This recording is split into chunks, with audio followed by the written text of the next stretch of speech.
Correction du CDD erroné. Nous allons donc enfin faire le point des différentes erreurs, anomalies qu'il y avait dans ce contrat de travail. Tout d'abord, dans le premier paragraphe qui va concerner l'entreprise, il manque des informations importantes concernant l'entreprise. En effet, il n'y a ni son adresse, ni son numéro de SIRET. Or, ce sont des éléments qui sont indispensables. D'autre part, Madame Géraldine Ravel, en tant qu'assistante ressources humaines, n'est pas habilitée à signer un contrat de travail. Seul le président de l'entreprise, c'est-à-dire le responsable de l'entreprise, le dirigeant, a l'habilitation pour signer un contrat de travail, ou alors il peut éventuellement déléguer cette habilitation auprès du DRH, par exemple. Je n'ai encore jamais vu d'assistance ressources humaines avoir l'habilitation pour signer un contrat de travail. C'est dommage, ce serait bien, ça nous faciliterait le travail. Dans le paragraphe qui concerne les coordonnées de la salariée, on peut noter un point important. Elle est de nationalité canadienne. Il manque donc toutes les informations concernant sa carte de séjour, c'est-à-dire le numéro de celle-ci ainsi que sa durée de validité. Dans l'article qui concerne l'engagement, il manque une chose essentielle, la date de fin. Elle est embauchée à partir du 13 mars, oui, mais jusqu'à quand ?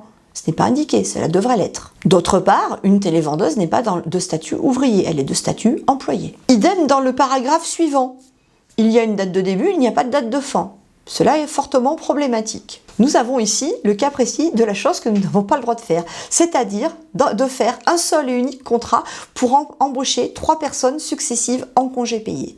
C'est-à-dire qu'il aurait fallu faire 3 contrats de travail à la suite. Par ailleurs, il est préférable de marquer remplacement temporaire et partiel plutôt que remplacement. Pourquoi ?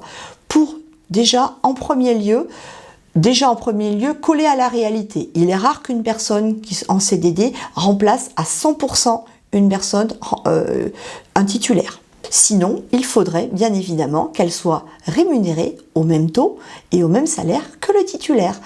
Pour éviter cet écueil, et de façon à rester plus souple, il est préférable de rajouter remplacement temporaire et partiel. La période d'essai pose également problème. En effet, comme nous n'avons pas de date de fin à ce CDD, nous ne pouvons pas déterminer la durée de la période d'essai. Donc, impossible de dire si la période d'essai de 1 mois est légale ou pas. De même, il est indiqué que son embauche ne sera confirmée qu'après la visite d'embauche de la médecine du travail. Or, la visite d'embauche n'existe plus. Elle a été remplacée par la visite d'information et de prévention.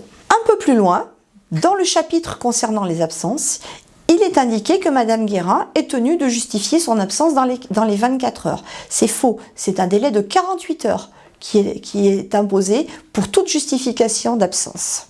L'article suivant, parlant de la rémunération, fait apparaître un salaire nettement inférieur au SMIC.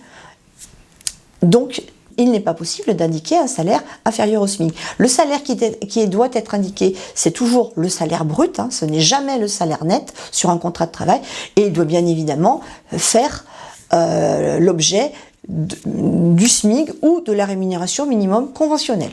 Le petit paragraphe suivant parle de réévaluation générale des salaires. Est-ce vraiment pertinent de laisser un tel paragraphe dans un CDD ? Je n'en suis pas sûre. Sur la dernière page, il est écrit que le présent contrat est établi en 3 exemplaires. Pourquoi 3 ? 2 seuls suffisent amplement, un pour le salarié, un pour l'entreprise. Fait à Clermont-Ferrand, oui, peut-être, si c'est le siège. Sauf que le siège, on ne le connaît pas puisqu'il n'est pas indiqué, il n'est pas indiqué dans les coordonnées de l'entreprise. Le 18 mars, certainement pas. Le 18 mars, c'est trop tard puisqu'elle est embauchée à partir du 13. Pour rappel, un contrat de travail pour un CDD doit être signé dans les 48 heures et il doit être daté au plus tard du jour d'embauche.